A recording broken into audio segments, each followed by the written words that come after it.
Radiovisión Online. Mucho más que radio. Saludos amigos de Filos Latino y gracias por sintonizar a Filos Conecta, la programación radial y digital de Filos Project. Estamos hablando del término sionismo. En estas últimas semanas hemos elaborado mucho con respecto a su trasfondo bíblico, sus raíces religiosas, espirituales, pudiéramos decir. Repasamos varios pasajes en los Salmos, vimos los profetas como Isaías, Zacarías, una y otra vez enfatizando la importancia de este lugar, un lugar real, un lugar geográfico, un monte, para ser más específico, localizado en Jerusalén, lo cual a lo largo de los años se convierte en un símbolo de la esperanza que Dios ha prometido a través de sus profetas y que luego se repite esta misma esperanza en el Nuevo Testamento, como hemos visto en el Apocalipsis capítulo 21, en el milenio, esta nueva Jerusalén descendiendo. Pero a lo largo de los años, cuando ya el pueblo judío sufrieron el destierro de nuevo a finales del siglo I, cuando el templo fue destruido en Jerusalén en el año 70 después de Cristo, hubieron unas cuantas revueltas judías en contra de los romanos hasta aproximadamente el año 135 después de Cristo. La última revuelta, famosamente llamada como la revuelta Bar Kokhba, refiriéndose a un líder carismático que incluso algunos asumían o lo veían como un tipo de Mesías. Y él lideró la última revuelta en contra de los romanos antes de que ellos lo destruyera y lo dispersara por todo el imperio de Roma. Y eso empieza una larga trayectoria en el exilio para el pueblo judío. Aproximadamente 2000 años donde muchos se establecen en el Medio Oriente, muchos países árabes, otros emigran hacia España, hacia Portugal, y se desarrolla toda una larga historia, incluso no solamente durante los reinos católicos, los reinos de España, pero incluso hasta durante la conquista islámica, cuando el Islam conquistó territorios, conquistó toda esa península. Pero luego que avanzamos en los siglos, llegamos al siglo XIX. El mundo acaba de sufrir la Primera Guerra Mundial y muchas naciones fueron deshechas. El Imperio Otomán, que era el imperio que gobernaba sobre la gran parte del Medio Oriente, incluyendo a Israel, todo el territorio de lo que se le llamaba en ese entonces Palestina, que recordemos que el término Palestina no se usaba porque se estaba refiriendo a una nación, a un estado. Más bien era una referencia geográfica, una referencia en el mapa. Originalmente Palestina fue usada por los romanos justo después de dispersar a los judíos de Israel, de Judea y Samaria. El imperio romano, liderado por el César, le cambian el nombre de Judea a Palestina, lo cual es la pronunciación latín de la palabra Filistea. Era una forma de darle un último golpe al orgullo del pueblo judío, que acaba de sufrir una derrota total de los romanos después de que los romanos han tolerado decenas de revueltas. Ellos estaban ya con ansias de venganza y esta era una forma de darle un último golpe al orgullo del pueblo judío, quitándole el nombre de Judea y poniéndole el nombre de Palestina, de los enemigos históricos en la Biblia del pueblo judío, del pueblo de Israel. Entonces, por 2000 años, esa era la referencia. En ningún sentido el término Palestina tenía connotaciones políticas y pasaron las cruzadas, pasaron los musulmanes, pasaron todos los imperios por esta tierra y nadie le ponía mente a Palestina, inclusive estaba mayormente abandonada. Una de las historias de los líderes musulmanes en el año 700 aproximadamente, buscan a una persona judía para localizar justo a donde estaba el templo. Y cuando llegaron a ese lugar, era un basurero, ¿verdad? Estaba abandonada. Nadie le ponía caso prácticamente. Hasta que nuevamente regresamos al siglo XIX y a finales de la Primera Guerra Mundial, el tema del nacionalismo se hizo muy popular. Muchas naciones buscaban cambiar su identidad. Acaba de caer el Imperio Otomán, por ejemplo, que ha gobernado sobre cientos de tribus y otros grupos étnicos bajo el Imperio Otomán. Yo tengo, por ejemplo, tatarabuelos que llegaron a la República Dominicana con pasaporte turcos. Y no sabemos si eran turcos o si eran judíos o si eran otra raza, porque todos los que salían del Imperio Otomán, todos tenían pasaporte turcos. Turquía es lo que quedó del Imperio Otomán en el día de hoy. Este tema de nacionalismo, particularmente, se tendría entre los italianos como los británicos y los árabes y los judíos. Los judíos no eran los únicos que buscaban establecer una nación. Vamos a entrar un poco sobre el por qué, porque se va a conectar al tema del sionismo y a este debate que existe en la actualidad, si el ser antisionismo se puede equivaler a ser antisemitista o antisemita. Si antisionista quiere decir ser antisemita, algunos dirían que no, porque lo que ellos entienden como antisionismo lo entienden como una crítica política y lo entienden como una crítica al gobierno. Y realmente, crítica al gobierno, no hay nada absolutamente mal con esto.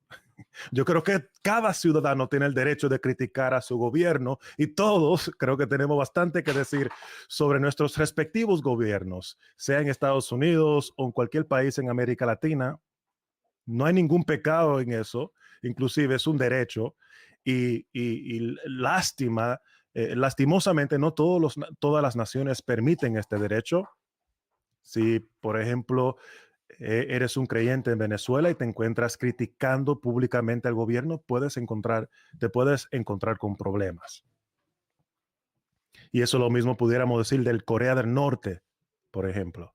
Son naciones que han restringido la expresión de la libre expresión de las ideas, de nuestras opiniones.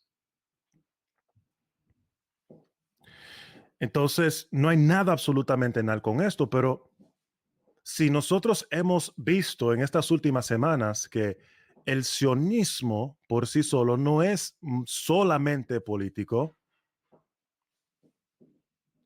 quiere decir que muchas veces en nuestra crítica, en nuestro intento de ser, entre comillas, antisionistas, podemos cruzar la línea de lo político a lo social, a lo religioso.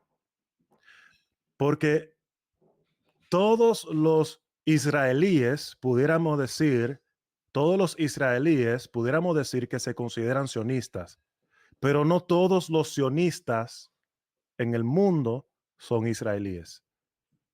Hay muchos judíos, hay más judíos que no viven en Israel que lo que viven en Israel. Y hay muchos judíos que aunque viven en Europa, viven en América del Norte, América del Sur o en cualquier otra parte del mundo, muchos de ellos no necesariamente tienen el deseo de vivir en Israel, no tienen ciudadanía inclusive de Israel, pero se considerarían sionistas, porque para ellos el ser sionista es creer lo que la palabra de Dios enseña con respecto a Sión. ¿Qué es sionismo? Vamos a definir el término. Yo voy a dejar que un gran escritor y pensador judío defina la palabra sionista para nosotros. Esto se puede encontrar en la Biblia cronológica de estudio NBLA. Es una excelente Biblia producida con Vida Editorial y nosotros colaboramos con ellos en este esfuerzo. Y hay un artículo localizado al final o casi al final titulado Introducción al sionismo. Ahí cada lector de la Biblia puede encontrar una definición objetiva de lo que es el sionismo o cómo el pueblo judío define esta palabra. De acuerdo a Gil Troy, el rabino Gil Troy, el sionismo es un movimiento judío de liberación nacional que revivió a una comunidad perseguida y atormentada mediante la edificación de un hogar judío en la tierra prometida tras casi 2000 años de dispersión. Entonces, es un movimiento judío de liberación nacional, número uno. ¿Por qué? Porque el pueblo judío ha sido un pueblo perseguido por miles de años.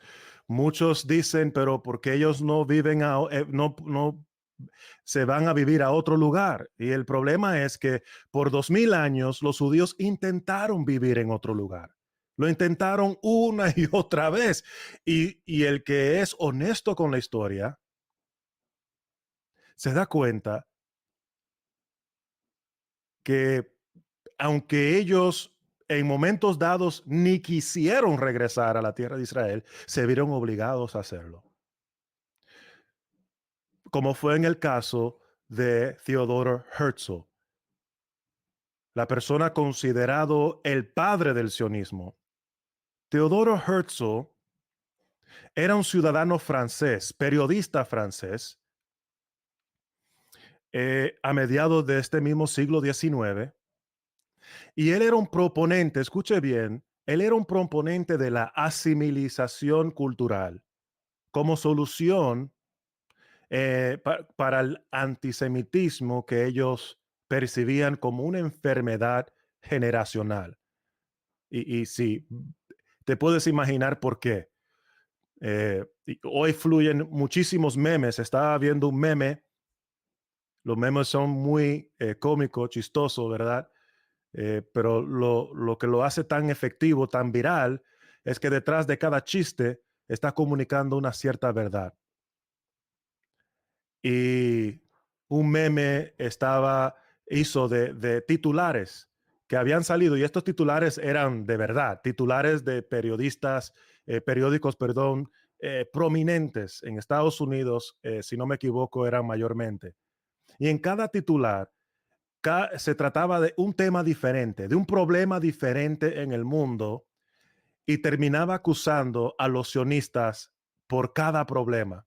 Y este meme decía, que fue compartido por un judío, dice, bueno amigos, hemos estado muy ocupados en estas últimas 2 semanas, ¿verdad? Y él jocosamente se estaba burlando de la intención que muchas personas tienen para acusar, esta inclinación casi impulsiva de nuestra sociedad de acusar a los judíos por todos los males que está pasando en el mundo.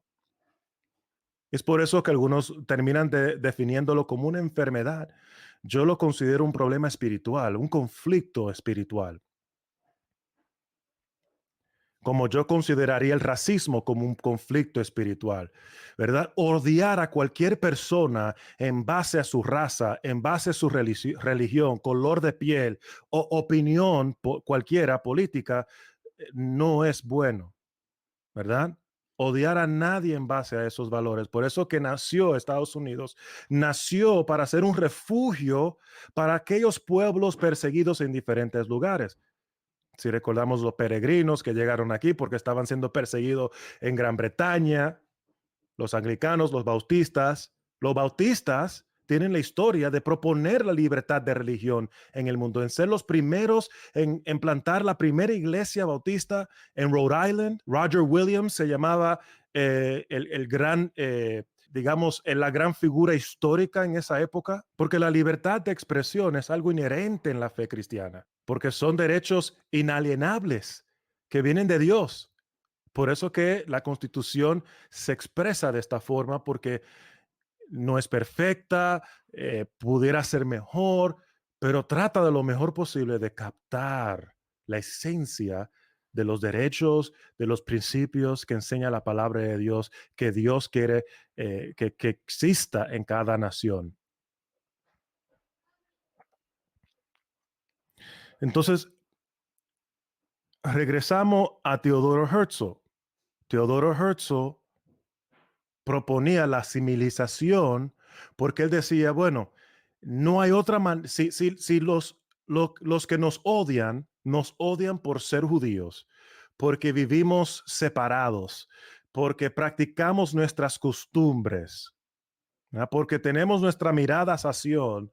Si el ser judío es un problema, su solución fue, ¿por qué no dejemos de ser judíos? Dejemos de ser judíos. Si tienes ciudadanía francés, sé francés. Si tiene ciudadanía alemán, sea alemán, pero dejen de ser judío. Eso era las ideas, la solución que proponía Teodoro Herzl, hasta que un día fracasó esta teoría.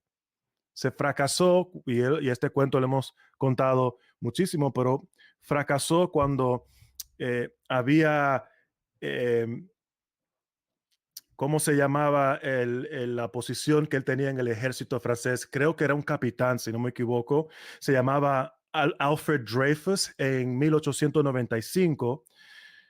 Era un capitán del ejército de Francia. Y para Herzl no pudo haber un ejemplo perfecto por lo que estaba abogando Herzl, por la asimilización total. Alfred Dreyfus era capitán del ejército de Francia, un hombre que además de ser ciudadano del país, entrega su vida, sacrifica su vida para las causas de la nación. No hay una mejor manera de demostrar tu lealtad hacia una nación que servir en el ejército. Por eso muchos latinos, por cierto, sirven en el ejército de Estados Unidos. Una gran porcentaje de latinos. Yo conozco muchos amigos que son puertorriqueños, dominicanos, colombianos, de trasfondo cultural y que sirven en el ejército militar. Es una manera de integrarse a la sociedad, de identificarse con la causa nacional y demostrar su lealtad. Entonces, para Theodore Herzl, Alfred Dreyfus es un excelente ejemplo por la asimilización del cual él estaba abogando. El problema es que Alfred Dreyfus, a pesar de ser un capitán del ejército de Francia, fue falsamente acusado de traición y lo encarcelaron por 5 años.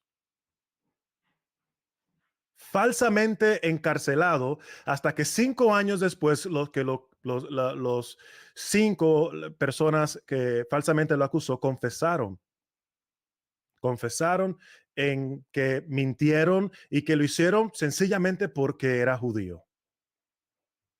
Porque Alfred Dreyfus, a pesar de que él tenía una medalla, un uniforme del ejército de francés, eso no le quitaba en la mente y en los ojos de sus colegas franceses que él era judío también.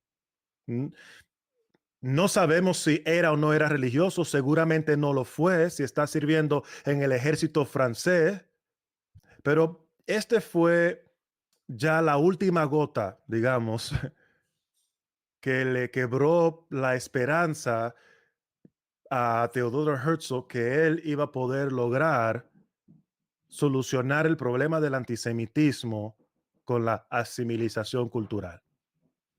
Y aquí se propone esta idea que ya ha estado circulando entre otros pueblos de crear una identidad nacional, empieza a surgir dentro del pueblo judío. Y por cierto, ellos habían considerado, perdón, dónde hacerlo. Se había propuesto inclusive una vez un país en África, pero como puede imaginarse, no tuvo sentido al final porque no tenían ninguna historia ahí, no tenían raíces históricas en este país. Un país en África no tendría ningún significado para ellos, pero estaban dispuestos a considerarlo, estaban dispuestos a aceptarlo. Yo creo que muchas personas no le dan lo suficiente mérito a las veces que la comunidad judía ha estado dispuesto a hacer compromisos, lo cual ha sucedido siempre en todos los acuerdos entre israelíes y palestinos.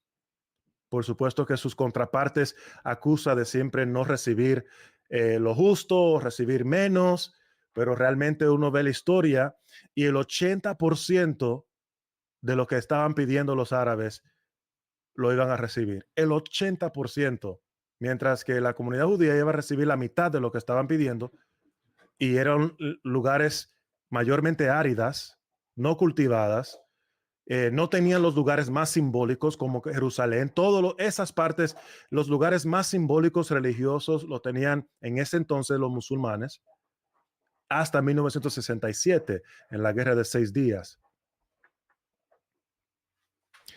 ¿Cuáles son algunos elementos o factores del sionismo?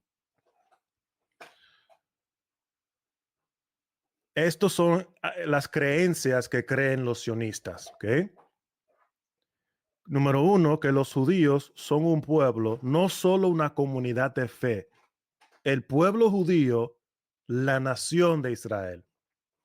Y esto es importante. Aquí están haciendo una distinción entre el judaísmo como religión y judaísmo como pueblo, como un pueblo étnico, con cultura, con lenguaje, con territorio, con nación. Una nación. Y esta distinción es importante para nosotros considerar porque pocas veces tal vez ha considerado que el judaísmo puede referirse a un judío no religioso, que un judío, ser judío, no quiere decir ser religioso. Hay muchos que no lo son, que no son religiosos, que no practican el judaísmo, pero si le preguntas que si se consideran judíos, te van a responder, claro, rotundamente que sí. Entonces, si el sionismo no es solo una entidad política, también una entidad religiosa, no solamente una entidad religiosa, pero también un pueblo, ves como las líneas muchas veces no son tan estrictas, no son tan claras. Y en nuestro intento de criticar lo que el gobierno de Israel esté haciendo en un momento dado, que cada persona tiene el derecho de hacer, podemos estar, en cierto sentido, puede ser percibido como un ataque hacia todos los judíos. Como, por ejemplo, decir que los judíos o los israelitas o israelíes no tienen derecho a existir o a vivir en la tierra de sus ancestros. Una cosa es decir, Israel no puede anexar este territorio o Israel tiene que soltar este territorio. Otra cosa es decir, todos los israelíes tienen que irse del país, todos los judíos no merecen vivir en la tierra de sus ancestros. ¿Notan la diferencia? Están haciendo una declaración injusta. Imagínense si los taínos, uso los taínos como ejemplo porque soy de ascendencia dominicana. Imagínense los taínos, que tengo entendido que no hay descendientes de taínos, creo que hay mixtos, por cierto, hay mixtos, yo incluso tengo como un 2% por ahí, de acuerdo a un examen de ADN que había hecho unos meses atrás. Imagínense si los taínos dicen, queremos regresar y vivir en la tierra de nuestros ancestros. Esto va a crear un problema para los dominicanos. Claro está, ¿verdad? ¿Cómo lo hacemos? ¿Cómo resolvemos este problema? Pero es un problema que se tiene que resolver, porque la solución no es decirle a los taínos, no, porque ustedes ya salieron de ahí miles de años atrás, fueron expulsados cientos de años atrás, ya no pueden regresar. Le estamos quitando un derecho que le pertenece a ellos, ¿verdad?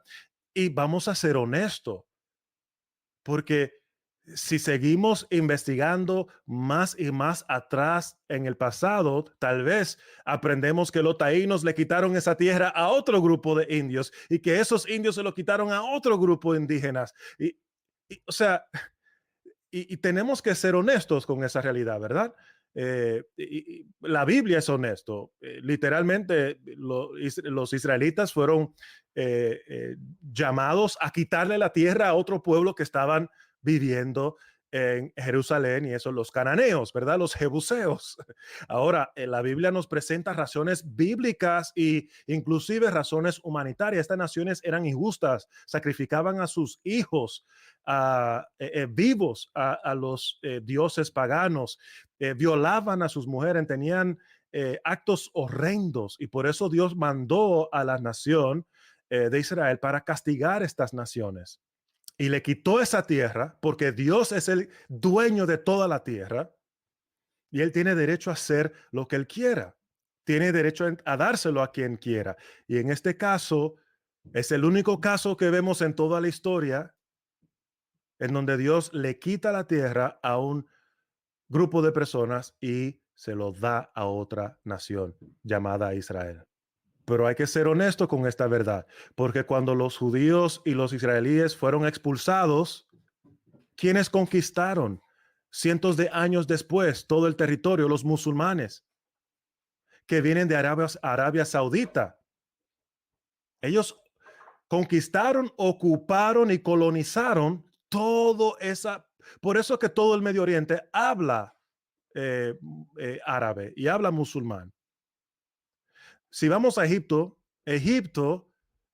los egipcios no son los originarios de Egipto, son los cristianos coptos.